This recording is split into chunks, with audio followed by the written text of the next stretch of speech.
आनंद के दाता।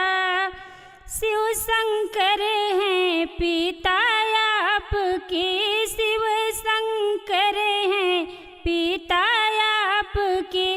पार्वती है माता गजानन आनंद के दाता। पार्वती है माता गजानन आनंद के दाता।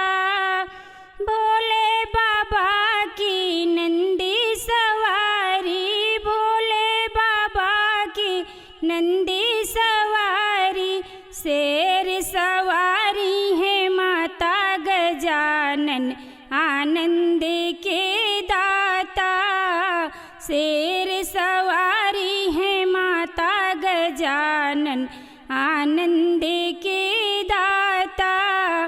वीरभद्र हैं सखा आपके, वीरभद्र हैं सखा आपके। खड़ानंद है भ्राता गजानन आनंद के दाता।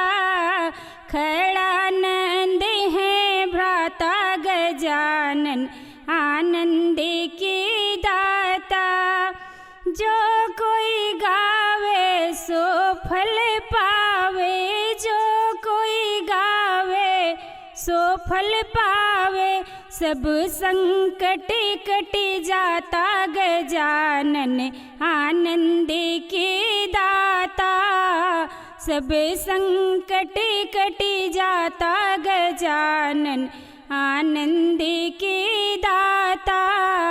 आनंद के हैं दाता गजानन आनंद के दाता।